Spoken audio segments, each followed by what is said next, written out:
What is going on, everybody, and welcome back to another review on the channel. And today we are talking about one of my all-time favorite horror films, and of course that is going to be The Evil Dead.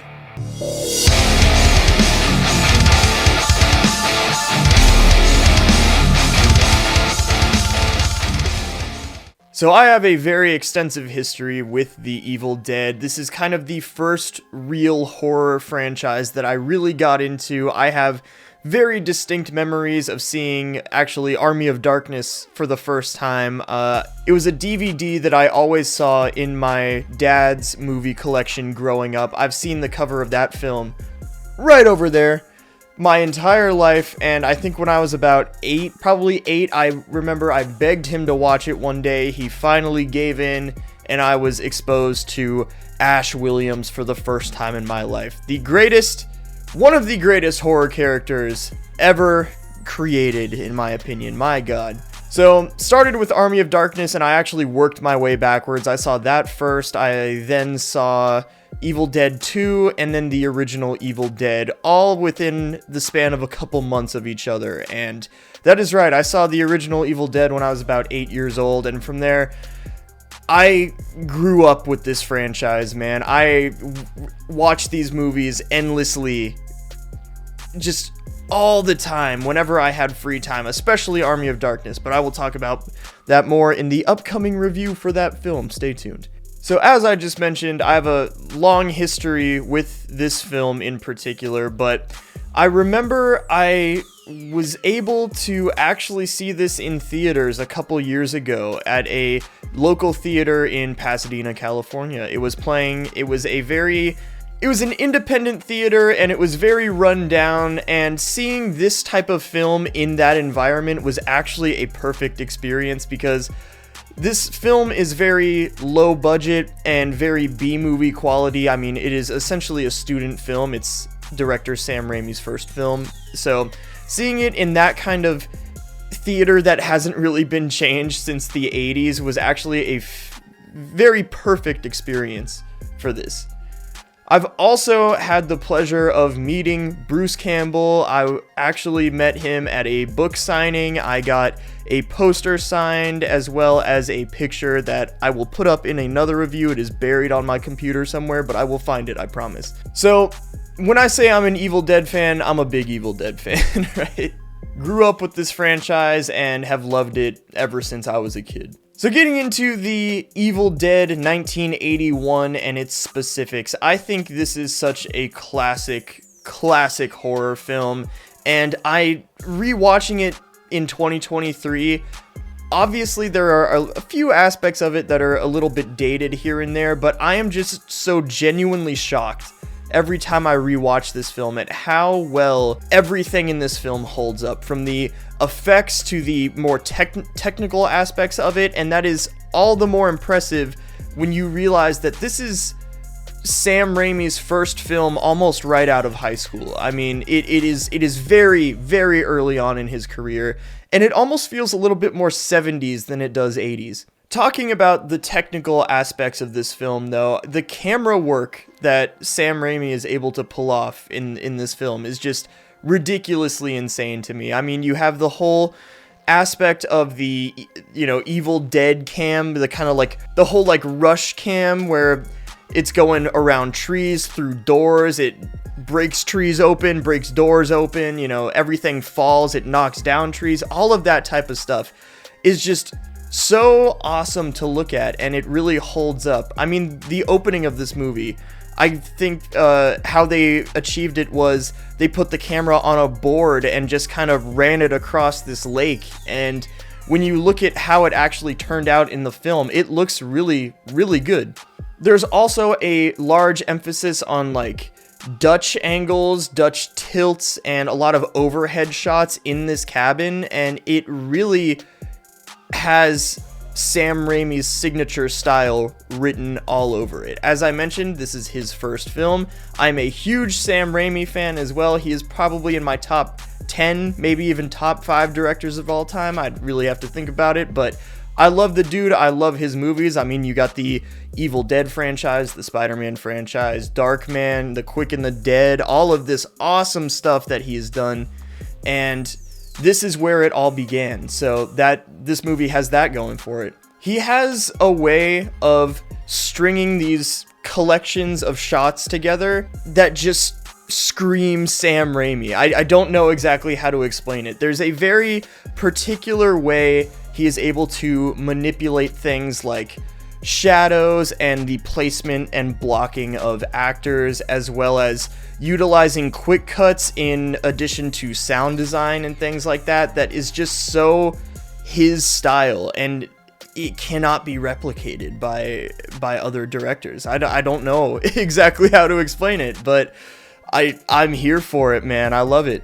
And with Sam Raimi's signature style, there is a ton of haunting ass imagery in this first film. I mean, this Evil Dead movie, while the franchise continues along, it gets a little bit more slapstick and campy and goofy, and there are very small elements of that in this one. However, this is a very, very straightforward horror film, and it really leans into the horror and kind of just gore aspects to everything. I think this is in competition, certainly, for the bloodiest of the franchise, except for maybe the remake. But in terms of the first three films, this is by far the bloodiest and most gore-heavy of them.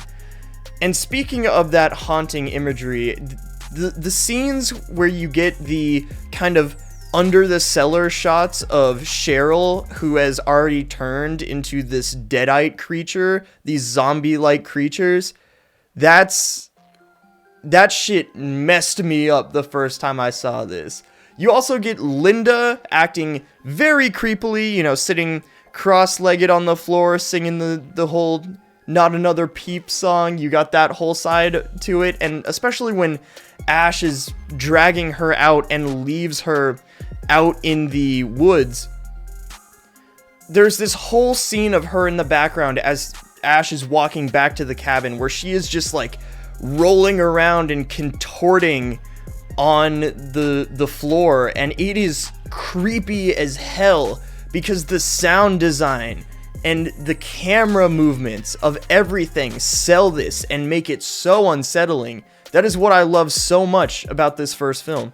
And while speaking about the technical sides of this thing, I really love that this is the first film that kind of gave us that dream team of people that came together and continued to work on the Evil Dead franchise to this day, essentially. I mean, you have Sam and Ted Raimi, Bruce Campbell, Rob Tapert, and Joseph LaDuca. That is the fucking dream team right there, man. I love all these guys, and I love how much effort they put into this first film. And that's extremely apparent when you get into some of the behind-the-scenes aspects of this film. I mean, essentially, they shot this up at a cabin in Tennessee or something.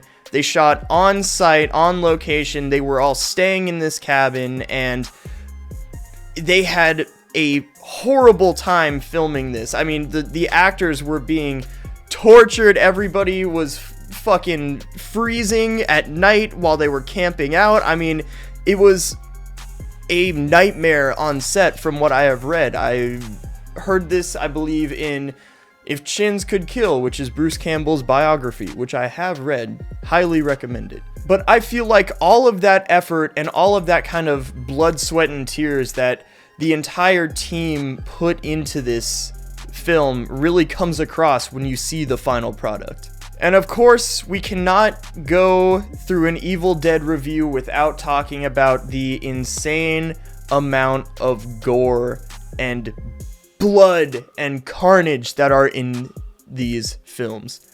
As I said, this film is in competition for the bloodiest out of these first three, and my god, man, some of the effects that they are able to achieve, they are just so over the top and ridiculous that is where some of that kind of slapstick humor comes into play. While the other Evil Dead films are much more comedy based, this one is straightforward horror, but it goes so far over the top that you can't help but start laughing. I mean, it truly is its own unique style.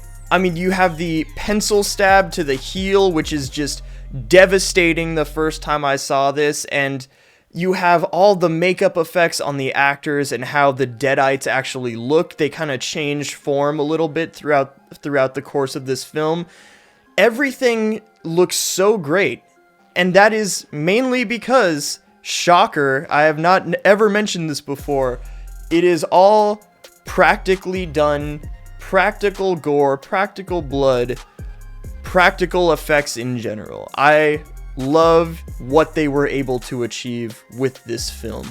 As I said, the makeup on Cheryl in particular is just fucking terrifying in the first half and last half of this film. Scotty, also, when he turns, dude looks messed the fuck up. I mean, you have the eye gouge, the Scotty crawling up Ash, biting him while Cheryl is like smacking him with a fire poker. I don't fucking know.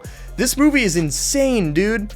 1981. This really kind of reminds me of an almost early Grindhouse style. I think this movie may have gotten an NC-17 in later years, I'm not sure, but like I said, I don't know. When it comes to the actual story and the characters, I really like seeing kind of the inception of the Ash character, because Ash Williams is a character that we know and love as this kind of badass who takes out, he's a zombie killer, he's a Deadite killer, you know, that's what he does. He's very cocky, he has a very Han Solo-esque personality, and he loves the blood and carnage, but he's not really that in this first film.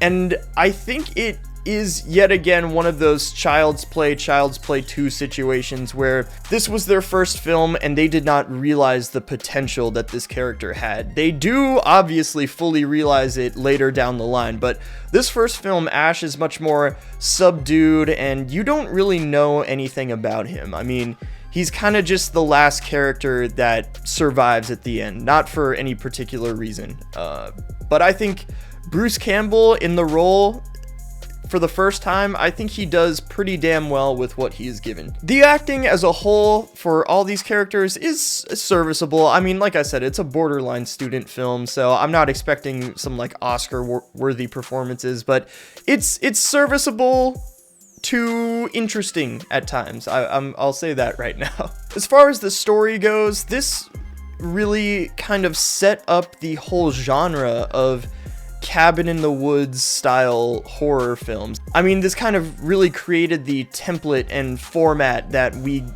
get for the cabin in the woods style horror films. I mean, this was really the first one. It kind of created this whole setting for many other horror films to kind of take on and copy or take on as their own, in a sense. I guess I'll say that. I like the setting. I like the creepiness of the forest and the woods. The cabin itself is very dilapidated and run down. I really like the design of everything. I mean, you have, as I mentioned before, in sound design, you have the clock, the whole creaky aspect of this dilapidated cabin, and as well as once the Deadites show up, the insane high and low pitches that the Deadites' voices go through. I mean, you have that whole join us you have that whole join us thing, you know, kind of just wind blowing, all of that type of stuff. It really sets a very haunting and creepy atmosphere for the film to come, and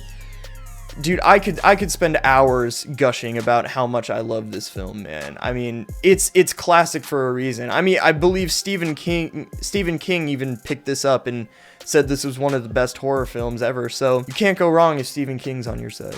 Alright guys, I've talked for too long about this film already. I absolutely love the original Evil Dead from 1981. It is one of my all-time favorite horror films. It is a film I grew up watching. It is a film I have nostalgia for, and it is a film that I think deserves every bit of recognition that it has gotten over the years that it's been out. So The original Evil Dead is an easy 5 out of 5 for me. I do really love this film, and I love this franchise as a whole, and I love what came out of it, you know, so what else can I say about it? It's the original Evil Dead. This has been the first part of my Evil Dead review series leading up to Evil Dead Rise coming out on April 21st. Stay tuned for that. I will be covering that opening day. I cannot wait. The next video you will probably see from me is a review for Evil Dead 2.